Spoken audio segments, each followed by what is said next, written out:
Hola amigos, hoy nos reunimos para considerar un tema muy importante que está relacionado prácticamente con todas las formas de la actividad del hombre a través de todos los tiempos y siempre ha estado formando parte del diario vivir, y es la consideración de la existencia de dos fuerzas, el bien y el mal, que se constituye en lo que puede denominarse el conflicto de los siglos. Pero antes de empezar, voy a agradecerles que me acompañen en una pequeña oración. Inclinemos nuestro rostro. Padre nuestro que estás en los cielos, santificado sea tu nombre. En esta hora tus hijos nos estamos reuniendo a través de este medio y para agradecerte, Señor, por todas las bondades que hemos recibido de tu mano, de lo que vemos y de lo que no vemos.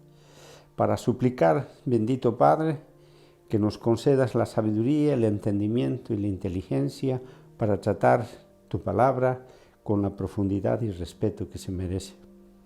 Rogamos, Señor, que estés presente en nuestra reunión y en todas las reuniones donde tu nombre es invocado, porque con el perdón de nuestros pecados te lo rogamos y agradecemos en el bendito, santo y misericordioso nombre de nuestro Señor y Salvador Jesús. Amén, amén y amén. Muchas gracias. Bien, hermanos, la naturaleza moral del ser humano lo lleva a preguntarse sobre la existencia de estas dos fuerzas que rigen prácticamente todas sus actividades. La respuesta es buscada en varias fuentes que desde la antigüedad nos llegan las unas en forma de dioses, con diferente naturaleza, pero que se distinguen por ser los unos buenos y los otros malos. En la confusión del tema, llegan a pensar que existen dioses que tienen partes de una y de otra fuerza, es decir, son ambivalentes. Otras explicaciones, probablemente más sofisticadas, tratan de encontrar en el universo en la forma de un Cristo cósmico que no tiene nada que ver con el Cristo de la Biblia. También lo buscan en otros lugares como en la psiquis del individuo o la corriente actual denominada transhumanismo que reduce a la creación de Dios a una mera máquina. Finalmente, y quizás este grupo de personas piensan que tanto el bien o el mal son simplemente una ficción de la mente. Y claro, no faltan aquellos que piensan que el mal es ausencia del bien. Y si esto es cierto, entonces podría ser lo inverso también cierto, o sea que el bien es ausencia del mal. Entonces eso no nos lleva a ninguna parte precisamente para entender. Y por algunos que son sostenidas por esas fuentes conocidas como ateos o gnósticos, que definitivamente no existe ninguna fuerza de ninguna naturaleza, ¿no? Y que es el hombre el que hace las cosas a su manera. Hermanos, todos estos razonamientos no llevan a ninguna parte. El hombre ha estado transitando esos caminos y se ha dado cuenta que no le llevan a ninguna parte. Por tanto, es un trabajo improbo el tratar de enlistar las variadas maneras como el hombre, a través de las épocas, ha tratado de explicar la existencia de estas dos fuerzas que luchan en el espíritu de las personas. Porque siempre hemos de llegar a la verdad presente de que sí existen y están en todo momento alrededor nuestro. Sea cual sea la fuente, llegamos siempre a que la realidad de la vida nos muestra que sí existe el bien y sí existe el mal, por plantearlo de una manera directa y simple. Ahora, nos hemos de dedicar a plantear una explicación que en sus raíces es muy antigua, pero que ha sido ignorada probablemente hasta ahora. nos hemos de referir como marco de referencia a las directivas que tiene la Biblia.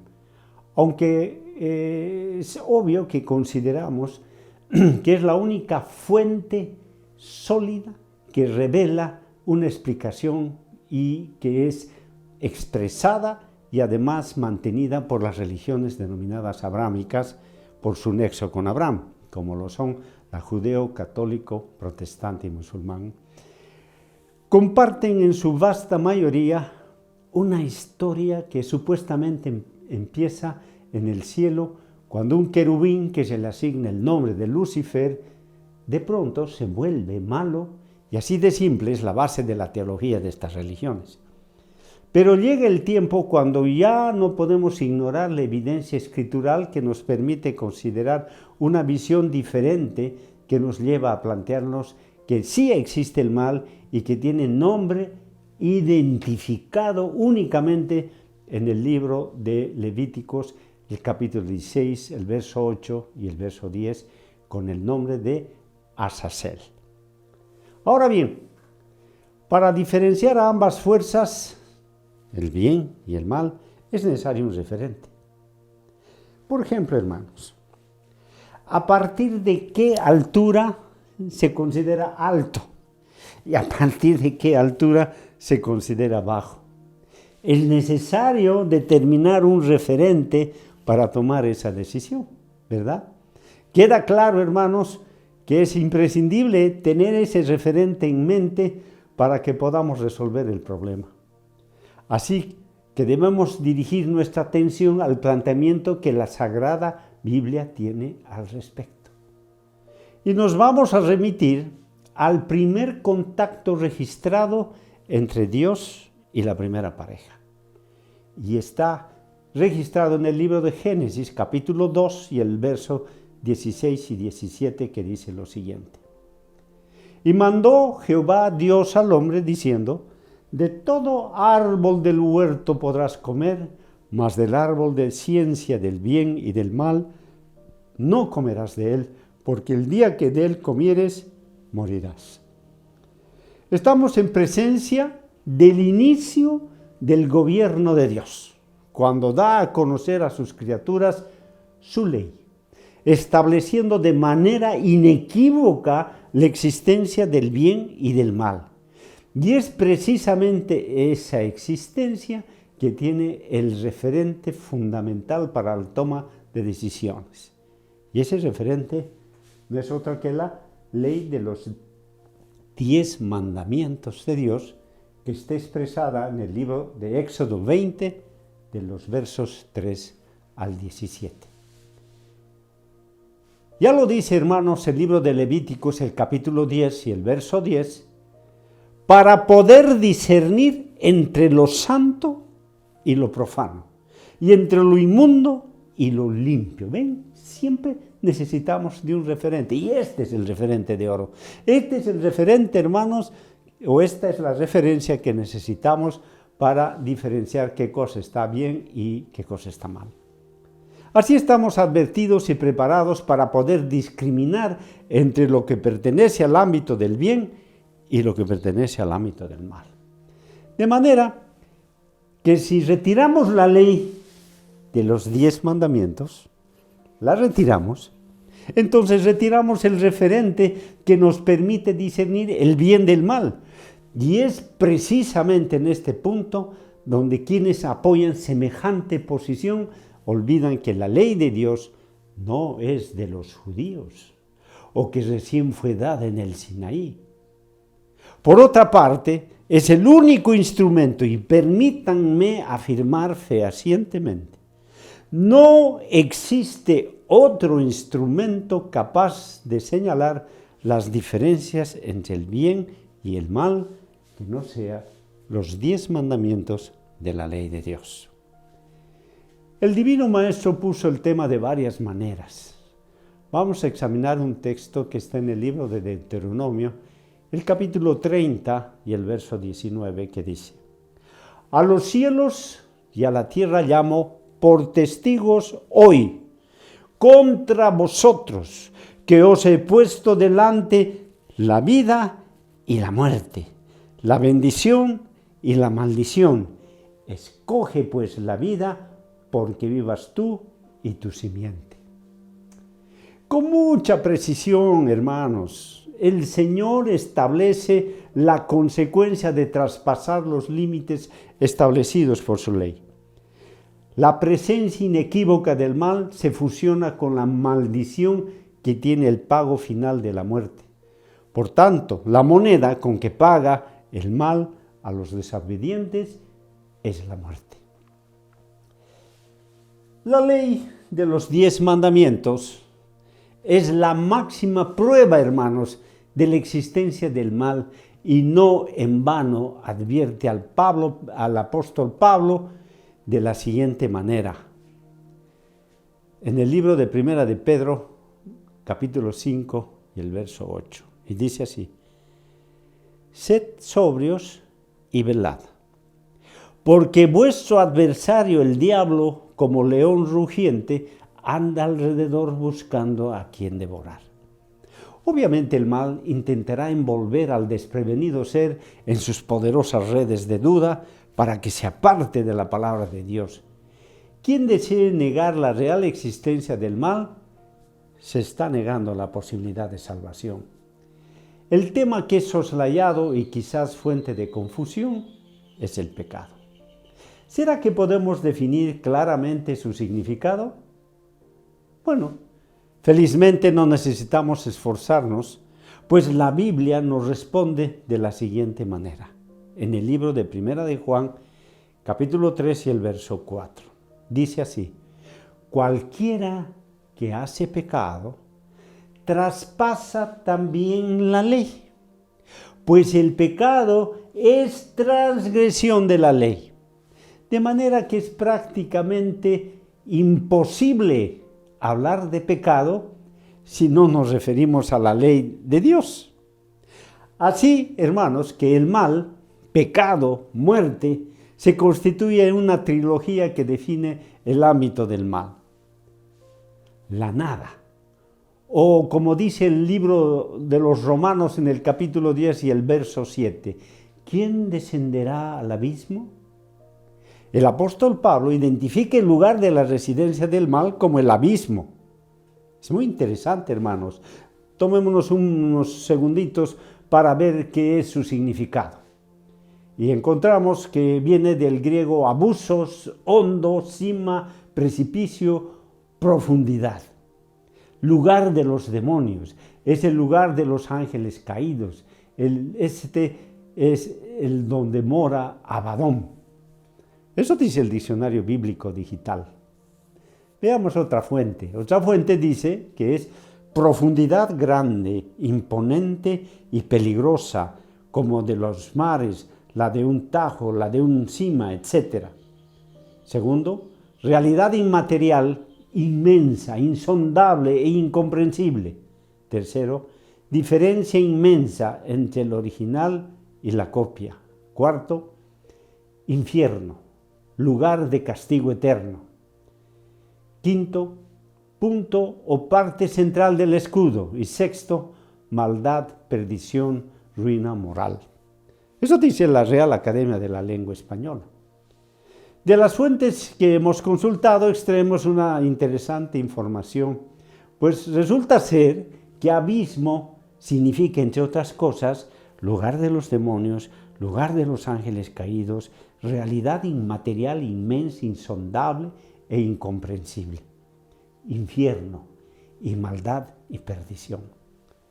Resulta ser una identificación muy interesante de la morada del mal, cuyo nombre en la Biblia es Azazel. Entonces queda claro que el adversario o Satanás, porque Satanás significa, tiene como significado adversario, el adversario de Dios es la nada, la oscuridad, lo insondable e incomprensible para nuestro intelecto, pero que sí podemos verificar su existencia. Sí, hermanos, podemos verificar la existencia del mal. El Señor, en el libro de Juan, capítulo 3 y el verso 8, dice: el viento sopla de donde quiere y oyes su sonido, mas ni sabes de dónde viene ni a dónde va. Sabemos de la existencia del viento por sus efectos, no porque lo estemos mirando, o lo propio sucede con las ondas de radio, que no las vemos por ningún lado. Sin embargo, sabemos que están ahí y tan solo tenemos que encender una radio y comprobamos su existencia. De igual manera, no podemos ver al maligno Azazel, pero podemos ver su mano en toda mala obra. Hemos mostrado, hermanos, que el mal es un ente real y que pretende destrozar la obra de nuestro Dios y por tanto es el originador del pecado. Ahora, veamos cómo explican el tema las mayores religiones del mundo. Retomaremos la explicación del mal dada por las religiones abrámicas y vamos a empezar con el Islam. La palabra que frecuentemente se usa para hablar del demonio es Shaitán, que significa Satán. El diablo es al que se opone, al que se enfrenta a Dios. También la palabra Iblis designaría aquel que causa desesperación. En este sentido, Iblis o Shaitán serían personificaciones del mal paralelas a las del Satanás o el diablo en el cristianismo. He ahí el primer punto de conexión. De este modo, la teología islámica considera a Shaitán y sus colaboradores como los susurradores, que tratan de infundir la semilla del mal en los corazones de los hombres. Interesante, hermanos, los susurradores. Es un trabajo de Julio Cortés de El Corán, Herder 2005. Veamos qué opinan los católicos. Diablo, del griego diabolos, latín diabolus. Es el nombre que se da comúnmente a los ángeles caídos, a quienes también se les conoce como demonios. Véase demonología. Con el artículo o denota a Lucifer su jefe, como en Mateo 25:41 cuando dice el diablo y sus ángeles. Se puede decir de este hombre, como dice San Gregorio de la palabra ángel, nomen est officii non naturae. El nombre designa el oficio, no la naturaleza. Pues la palabra griega de diabalín, difamar, significa difamador o acusador. Y en este sentido se aplica a aquel a quien está escrito, ha sido arrojado el acusador de nuestros hermanos, el que los acusaba día y noche delante de nuestro Dios. Así está en Apocalipsis 12:10. Por lo tanto, responde al nombre hebreo Satán, que significa adversario o acusador. Se hace mención del diablo en muchos pasajes, tanto del Antiguo como del Nuevo Testamento, pero no se da un relato completo en ningún lugar. La enseñanza autorizada de la Iglesia sobre este tema se establece en los decretos del Cuarto Concilio de Letrán, capítulo 1, en donde luego de decir que en el principio Dios había creado juntas dos criaturas, la espiritual y la corporal, es decir, la angélica y la terrenal, y finalmente el hombre, quien fue hecho de ambos, espíritu y cuerpo, y el concilio continúa diciendo, Dios creó al diablo y a los otros demonios buenos en su naturaleza, pero ellos mismos se volvieron malos. Desde el siglo III se da el nombre de Lucifer a Satanás, el ángel rebelde expulsado del cielo. Los poetas propagaron ese apelativo en base a la asunción de que en Lucas 10:18 estaría explicando pretendidamente Isaías 14:12. Veamos qué opinan los evangélicos, hermanos. En todo tiempo y en todo lugar, las personas reflexivas han sondeado el problema del origen del mal. La causa del pecado no se halla en Dios. El autor del mal es una persona. La tentación de Jesús es una prueba de ello. La Biblia presenta a Satanás como un ser con una personalidad real. Satanás es llamado a sí mismo diablo, la serpiente o dragón. ¿Cómo vino él a ser el autor e instigador del mal? La clave del enigma se halla en Isaías y Ezequiel. En el origen del mundo, en la creación de los cielos y la tierra, Dios creó a los ángeles y entre ellos a un ángel superior, un querubín que dominaba toda una legión de ángeles que cayeron posteriormente con él viniendo a ser los demonios. Recibe el nombre de príncipe de los demonios, el príncipe del poder del aire y del mundo terreno. Así el origen del mal reside en Lucifer. Bueno, así Lucifer vino a ser, por su caída, Satanás, el adversario de Dios y el tentador de los hombres. Descendió a Edén, presentándose al hombre en la seductora serpiente. El mal producido por Satanás fue por su rebelión que el mal tuvo su origen. Quedó fuera de la amistad de Dios, enfrentado a él y lanzado a la tarea de erigir su propio perverso reino en oposición al gobierno de Dios. Por eso dice el Diccionario Enciclopedia de Biblia y Teología. Tal vez, hermanos, podríamos añadir la explicación de la Iglesia Adventista del Séptimo Día, que en su diccionario bíblico, en el apartado pecado, anota: el pecado se originó en Satanás como consecuencia del orgullo desmedido que surgió en su corazón por la belleza y la sabiduría que Dios le había dado. Explicación que es compartida por casi todas las iglesias protestantes. Finalmente, consideraremos, hermanos, para placer de los ateos, la conocida paradoja de Epicuro, un buen exponente de la filosofía griega, o del cuerno pequeño de Daniel 8, que hace referencia al rey de rostro altivo y entendido en dudas. ¿Qué dice la paradoja de Epicuro? 1. ¿Es que Dios quiere prevenir la maldad pero no es capaz? Entonces no es omnipotente. 2. ¿Es capaz pero no desea hacerlo? Entonces es malévolo. 3. ¿Es capaz y desea hacerlo? Entonces, ¿por qué sigue surgiendo el mal? Y 4. Es que no es capaz ni desea hacerlo. Entonces, ¿por qué llamarlo Dios? Esta suerte de algoritmo, el ocioso Epicuro plantea una suerte de afirmaciones amañadas que resultan de una ignorancia voluntaria, pues para formular su hipótesis no ha consultado con la Biblia, pues si lo hubiera hecho, habría descubierto que, primero, Dios ha prevenido la acción del mal al establecer la ley de los 10 mandamientos. Segundo, ha desarrollado y ejecutado un magnífico plan de salvación. Tercero, al final del tiempo volverá y pagará a cada uno según sus obras, Epicuro incluido. Y cuarto, por precisamente haber amado de tal manera al hombre que ha dado a su Hijo unigénito, para que todo aquel que en él cree no se pierda, mas tenga vida eterna. Listo, destruida la argucia del esbirro del mal.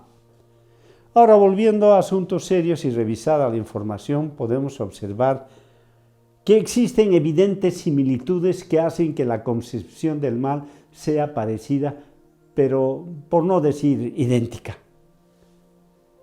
Veamos, la teología musulmana afirma que Iblis, el genio creado del fuego, se reveló de manera inexplicable y el mal salió de él. Tan similar historia a la que nos dicen los católicos, que coinciden con los protestantes en su visión del origen del mal, al afirmar que el querubín bautizado por el concilio de Letrán como Lucifer es la fuente del mal.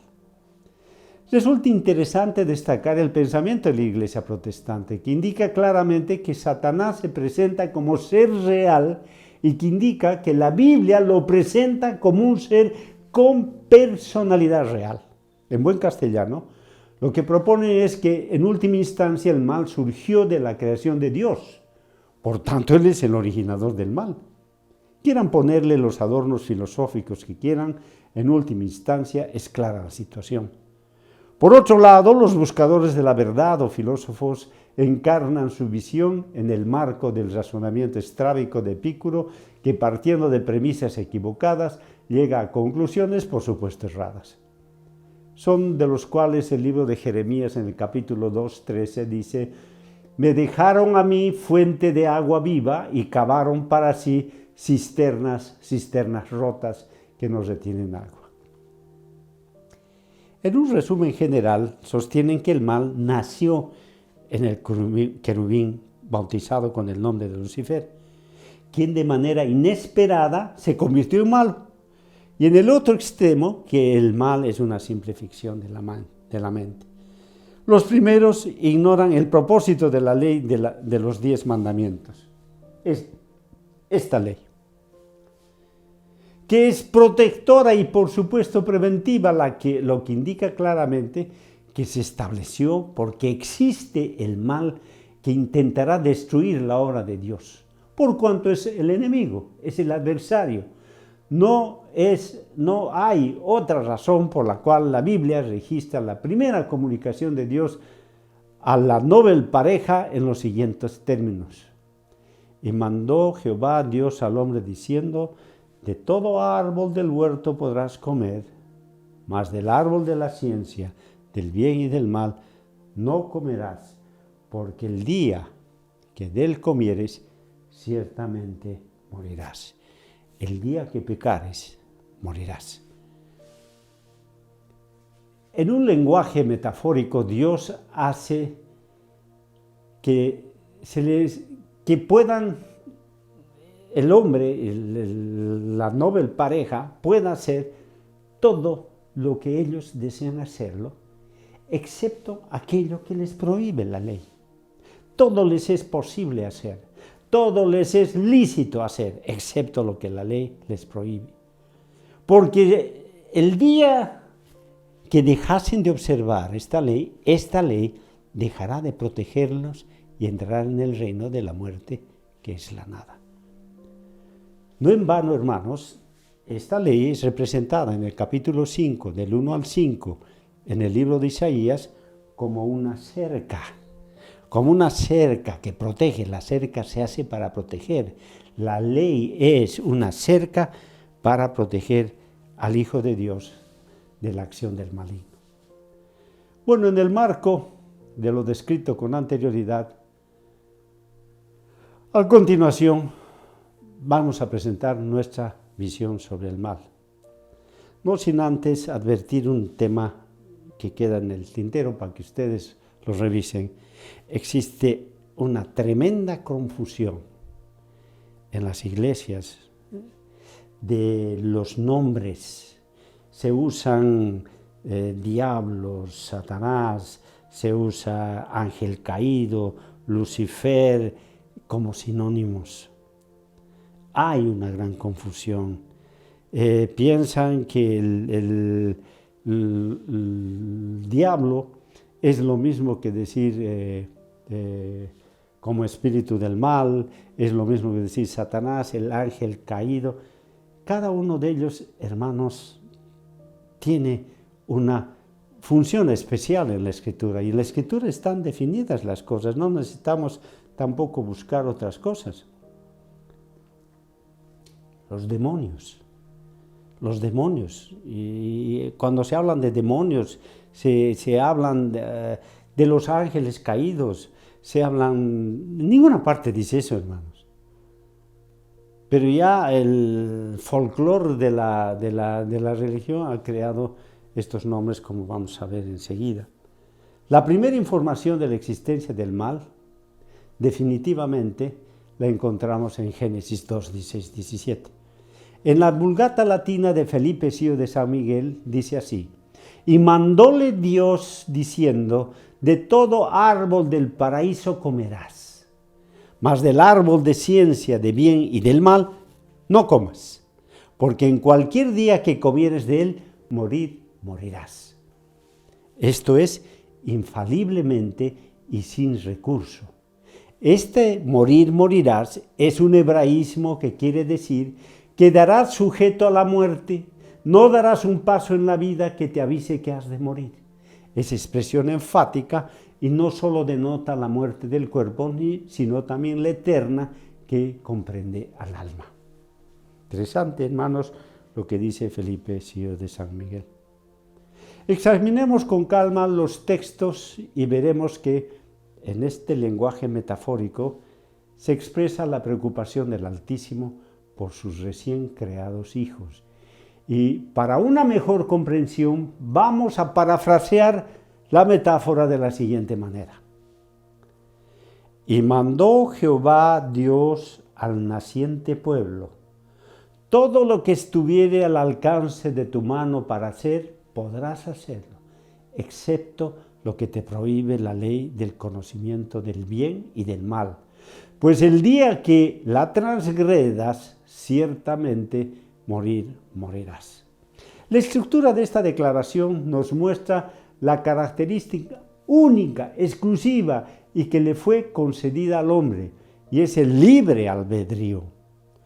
El libre albedrío o la capacidad del hombre de elegir ante dos posibilidades, el bien o el mal. Muestra además que la única forma de discernir entre una y la otra es la ley de los 10 mandamientos de Dios, pues esta separa la una de la otra.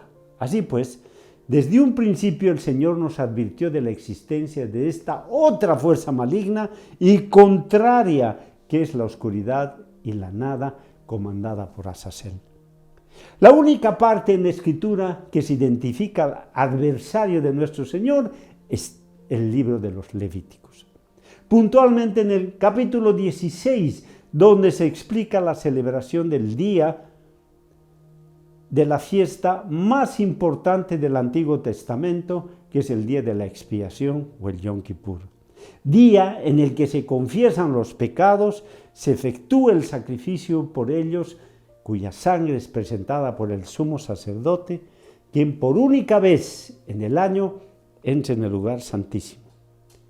Y en la parte culminante de la ceremonia, cuando el sumo sacerdote, saliendo del lugar santísimo, se dirige hacia el atrio donde está el otro chivo, el denominado chivo de la reconciliación, y posando sus manos sobre su cabeza confiesa los pecados del pueblo y los envía hacia Azazel, quien es el originador. Vamos a revisar, hermanos, los únicos 3 textos que mencionan a Azazel. Capítulo 16, verso 8 de Levíticos dice: y echará suertes a Aarón sobre los 2 machos de cabrío, la una suerte para Jehová y la otra suerte para Azazel. El capítulo 16 y el verso 10 de Levíticos dice: mas el macho cabrío sobre el cual cayere la suerte por Azazel, lo presentará vivo delante del Señor, para hacer la reconciliación sobre él, para enviarlo a Azazel al desierto.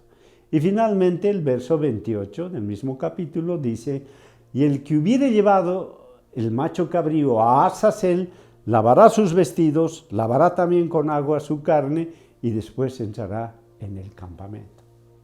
Es curioso notar que la mayoría de los eruditos están de acuerdo en que Azazel se aplica a un ser personal paralelo a nuestro Dios. Así sostiene Andreasen, que dice: aunque creemos que el peso de la evidencia está en favor de considerar a Azazel como el nombre de un espíritu personal y perverso, aparecen ciertas dificultades cuando se recalca esta opinión.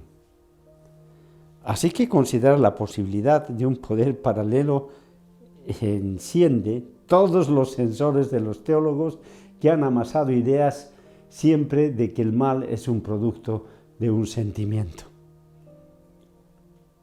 Curioso, hermanos. Con el propósito de contar con más información que nos permita llegar a conclusiones que estén integradas dentro del contexto de la Santa Escritura, vamos a revisar las siguientes citas bibliográficas. 1. Emisario, el que ha de ser enviado al desierto. El texto hebreo dice Azazel. Nombre popular del espíritu malo. La ceremonia significa que el macho cabrío lleva los pecados del pueblo a su autor, el demonio, para nunca más volver. Este es un comentario de la Biblia, de la Vulgata latina, con comentarios de Torres Amat, tomo 1. Segundo, muchos eruditos modernos sostienen juntamente con los judíos que Azazel es un espíritu suprahumano, personal y maligno. Casi todos están de acuerdo que la raíz de esta palabra es el que quita. Más específicamente, el que quita algo por una serie de actos. Así como uno de los machos cabríos era para el Señor un ser personal, el otro animal, debía ser también para un ser personal. Y puesto que evidentemente existe aquí una antítesis, la posición más lógica sería la de pensar que Azazel está en oposición al Señor y por lo tanto no puede ser otro sino Satanás. Comentario bíblico adventista, tomo 1. Veamos otra fuente. Azazel significa quizás separación, alejamiento, el que aleja. La etimología más aceptada descompone el vocablo en cabra o macho cabrío, por ser de género epiceno. Es decir, que la misma terminación se designa al macho y a la hembra. O que se va un chivo enviado fuera, emisario que se lleva el pecado. La Reina Valera lo toma como un nombre personal. Dos hechos soportan esta idea. Uno, la construcción paralela hebrea por Yahvé, por Azazel. Implica que Azazel es un ser personal, así como lo es Jehová el Señor. Segundo, ciertos expositores y escritores judíos lo consideran de este modo. Eso dice el Diccionario Bíblico Evangélico.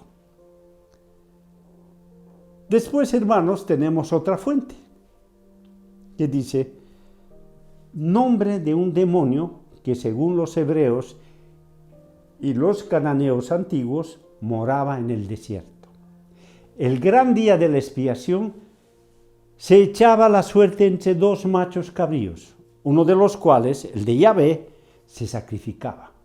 Y el otro, el de Azazel, se soltaba en el desierto cargado con todas las culpas del pueblo transferidas al macho cabrío delante de Yahvé. Eso dice el Diccionario Bíblico Digital. Una otra versión dice que es un término que aparece solo en Levíticos 16:8, 16:10 y 16:26. Se ha interpretado de diversas formas. Se usa para referirse al segundo de los machos cabríos sobre los cuales se echan suertes en el día de la expiación. El primer macho cabrío era sacrificado como una ofrenda por el pecado. Pero sobre el otro macho cabrío se transferían los pecados del pueblo por la oración y la imposición de manos. Luego era soltado en el desierto y en las escrituras se puede ver un paralelo del macho cabrío para Azazel. En el ritual, para el leproso recuperado, se liberaba un pájaro vivo, el cual al campo para llevar lejos el mal, y luego el leproso era declarado limpio. Eso dice el Diccionario Bíblico Mundo Hispano. Bueno, como ven ustedes, aquí se trata de comparar un hecho de un rito de limpieza del leproso. Pero esto no se trata de lepra, se habla de pecado, hermanos, y es más grave. Después otra fuente dice, se ha discutido mucho sobre el significado de esta palabra. Se habla de que quizás Azazel era el nombre de un lugar y el animal recibía por eso ese nombre, pero una gran parte de los eruditos opina que el animal era enviado al desierto, considerado como la habitación de los demonios. Se interpreta que Azazel es el nombre de un poderoso ser angelical maligno, de manera que al mandar el animal al desierto, a Azazel, se está remitiendo el pecado a su origen. Dice el diccionario de la Biblia cristiana, hermanos. Es interesante cómo en algunas partes estas fuentes consultadas nos muestran la característica de este Azazel.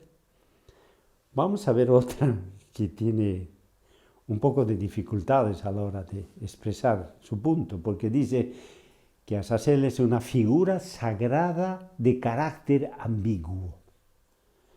La apocalíptica.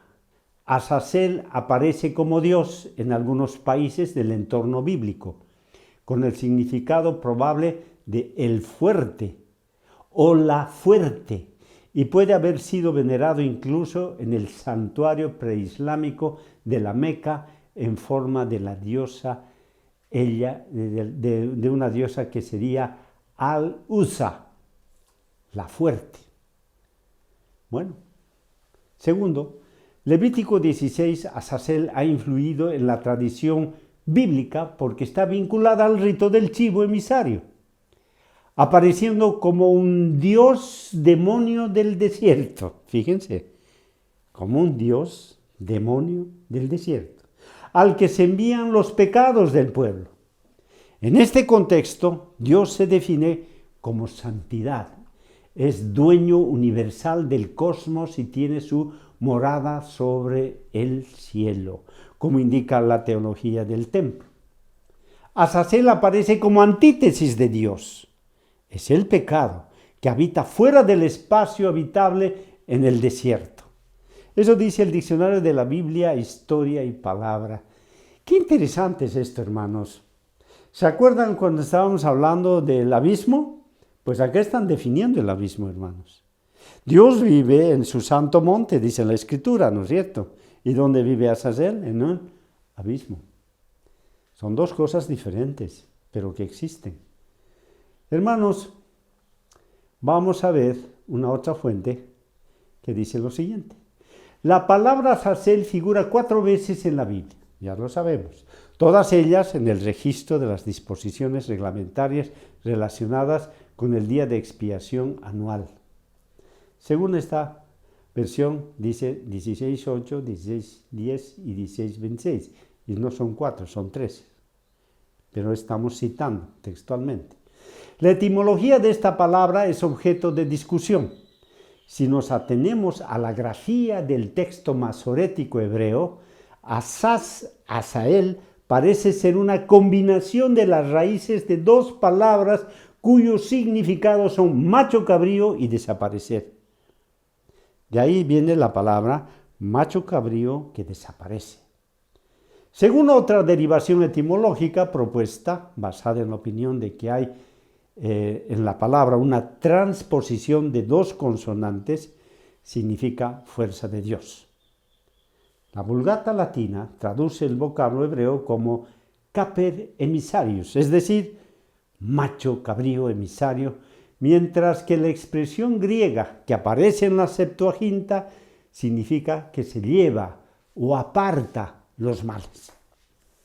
Interesantes, ¿no, hermanos?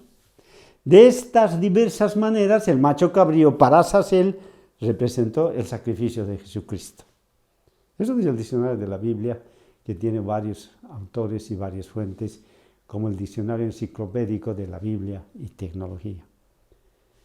Consultadas estas 8 fuentes, hermanos, que nos anteceden, encontramos varias similitudes y paralelismos que muestran nuevamente la idea de que Azazel es un ser personal, maligno, opuesto a Dios, irresponsable del mal. Se fortifica por la opinión de los investigadores y que en última instancia señala al ángel caído que se le asignan los nombres de Satanás, demonios, espíritus malignos, utilizándolos como sinónimos, mostrando de esta manera que existe muchísima confusión al respecto. Algunas citas son exclusivamente superficiales, mostrando que no desean entrar en profundidades complicadas. Sin embargo, una de ellas, la número 7, indica claramente que el nombre de Azazel está asociado a un dios demonio del desierto, apareciendo como antítesis de nuestro Dios. Sin embargo, infelizmente no hay más elaboración del tema. Finalmente, vamos a acudir al relato que es presentado por el prestigioso Nuevo Diccionario Bíblico de Douglas y Hillier, a fin de conocer cuál es la explicación que nos ofrece del nombre de Azazel. Y este mencionado diccionario dice lo siguiente: Azazel, hebreo sa-sel. La escritura hebrea es diferente y hay 4 posibles interpretaciones. Primero, la voz denota macho cabrío expiatorio y debemos explicarla como el macho cabrío que se aleja. Segundo, se le emplea como infinitivo a fin de quitar. Azala significa quitar. Tercero, se refiere a una zona deshabitada o precipicio. Y cuarto, es el nombre de un demonio que ronda la región derivado de Azaz, que significa ser fuerte, y la palabra el, que significa Dios. O sea, Dios fuerte. Eso significa Azazel, hermanos. La mayor parte de los eruditos prefieren esta interpretación debido a que en el verso 8 de Levíticos aparece en paralelo con el Señor. De lo expuesto por Douglas y Hillier, podemos apreciar que Azazel es algo más que el nombre de un espíritu malo o de una región. La interpretación, la primera, habla del macho cabrío, de a quién se lo envía, que es lo que dicen los textos de Levítico 16. No es satisfactoria. La segunda nos habla de la palabra y no de a quién se aplica. La tercera se refiere al lugar donde fue enviado. Sabemos que el texto hace referencia a alguien que esté en el desierto.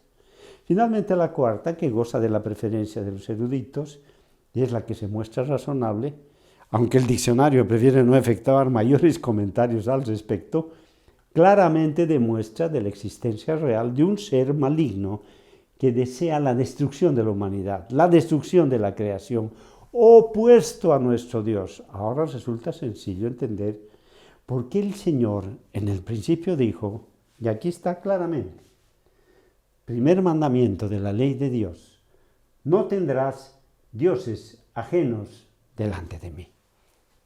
Bueno, entonces presentamos claramente nuestra posición y afirmamos que existe un ente paralelo a nuestro Dios y que es su antagonista y rival, y que su esencia es la muerte, la oscuridad, la nada. Como mostramos antes, también tiene, por así decir, su sede en el lugar que se llama abismo, que entre otras cosas significa lugar de los demonios, lugar de los ángeles caídos, realidad inmaterial inmensa, insondable e incomprensible, infierno, maldad, perdición. Ahora, hermanos, vamos a pasar a ver cómo en la Biblia se muestra este personaje siniestro y abominable, para de esta manera evitemos la confusión en la que los grandes teólogos se mueven cuando se trata de este tema.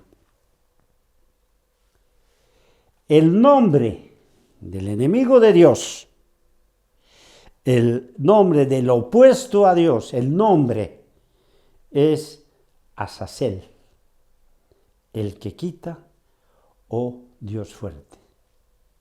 Ese es su nombre. ¿Qué apelativos tiene? Apelativos. Tiene Satanás. Satanás, que significa adversario. Pero es un apelativo, no es un nombre. Y diablo, igualmente, que significa calumniador. Lucifer, bueno, este es un que lleva luz, hijo de la mañana, no aparece en la Biblia. Es un nombre inventado en el concilio de Letrán y popularizado por las iglesias cristianas. Así como muchas otras cosas, hermanos. Muchas cosas han sido inventadas por estos eruditos o estos teólogos o aquellos dirigentes de la iglesia y han introducido esas desviaciones dentro de la palabra de Dios, como es este caso, como es el caso también de la Trinidad, hermanos. Belcebú, señor de las moscas.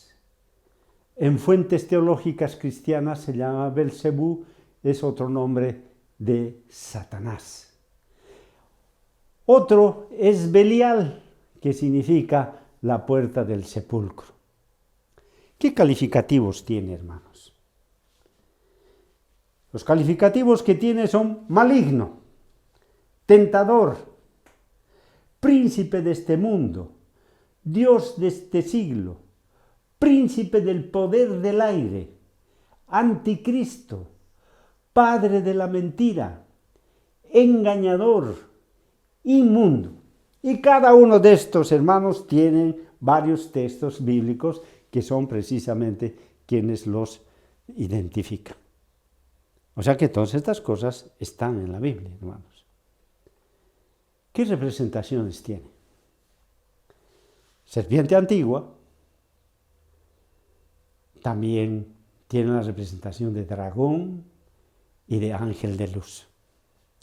Todas estas cosas que estamos viendo, hermanos, están desarrolladas en un estudio que se llama El Enemigo y que se presenta en la web todo minúscula y junto aprovechandoeltiempo.com. www.aprovechandoeltiempo.com. Ahí está el desarrollo de todas estas cosas con sus citas bibliográficas y sus citas bíblicas, hermanos. Bueno, creo que hemos presentado suficiente información que apunta a la existencia de un poder rival al de nuestro Dios, que es el autor intelectual del pecado del hombre, que se presenta con claridad en la fiesta anual del Yom Kippur o el Día del Perdón, tiempo en el que el sumo sacerdote ponía a consideración de Dios la súplica de perdón de los pecados del pueblo cometidos durante el pasado año. Para ello toma 2 machos cabríos, da una suerte, es decir, Jesús para Jehová, un ser personal que representa al Dios que amamos y servimos. El apóstol amado lo identifica diciendo, porque habéis vencido al maligno. Y en 1 de Juan 4:8 define la naturaleza de nuestro Padre al decir que Dios es amor. Y el otro macho cabrío habría de ser para enviarlo a Azazel al desierto. Levíticos 16:10. La carga de pecados debía de ser enviada al autor intelectual del pecado, que es el engañador. ¿No dice la Biblia, Juan 8:44, porque es mentiroso y padre de la mentira? El maligno Azazel ha tratado de apartar la atención del hombre de la importancia de la ley de los 10 mandamientos de Dios. Éxodo 20, del 3 al 17. Ahí está la ley de Dios.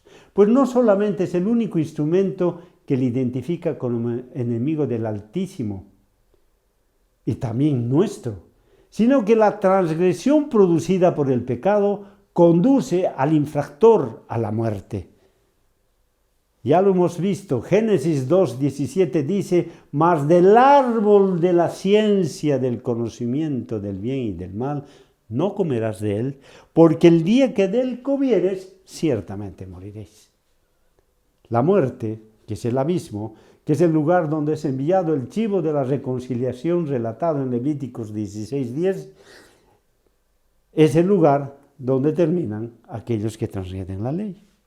Esta es la razón por los tremendos esfuerzos que hace Azazel por anular la ley de Dios, hermanos, anular la ley de Dios, opacarla, destruirla. Porque es el único instrumento que él lo identifica. Y es una labor en la que tiene mucho éxito, pues hay hoy por hoy iglesias denominadas cristianas que predican desde el púlpito que ya no existe la ley y por tanto dan cabida al aserto maligno, dicho hace 6.000 años atrás a Eva, cuando le dijo, registrado en Génesis 3:4, entonces la serpiente dijo a la mujer, no moriréis. Claro, no hay pecado, no existe pecado, y si no existe pecado, pues no hay la ley, porque lo único que identifica el pecado es la ley. No es necesaria la ley, pues es el único instrumento que lo identifica plenamente. Estimados hermanos, el gran problema del pueblo siempre ha sido que no se ha dedicado a hacer un estudio personal de las cosas. La Escritura en el Antiguo Testamento lamenta y dice, el pueblo se perdió por falta de conocimiento. Y eso mismo es lo que está sucediendo hoy por hoy. Cuando nosotros, los laicos, hermanos, estamos siendo dirigidos por quienes, a la manera de Caifás, Anás, los saduceos y fariseos que andaban con ellos, hacían interpretaciones particulares, de las cuales el Señor Jesús dijo, en vano me honran enseñando mandamientos de hombres. Es lo mismo que está sucediendo hoy. Por eso, hermanos, es necesario que cada uno de nosotros se tome su tiempo y empiece a investigar por cuenta propia, en base a la información que existe, y lleguemos a una conclusión. Hermanos, la conclusión es simple. La ley de Dios está vigente y es eterna. Y es el único instrumento que señala al mal, cuyo nombre es Azazel, que también es eterno. Y por siempre, hermanos, la ley estará vigente en el nuevo mundo. Porque el mal y el bien son dos fuerzas eternas. Bien, hermanos, espero que todas estas cosas puedan ayudarte a comprender este tremendo conflicto que el hombre siempre ha tratado de o enfrentar o soslayar según sea el caso. Que el buen Señor te dé la luz, el entendimiento y la inteligencia que tú necesitas para que puedas crecer en el conocimiento de Dios y te prepares, porque hermanos, Maranata, el Señor ya está a las puertas. Gracias y amén.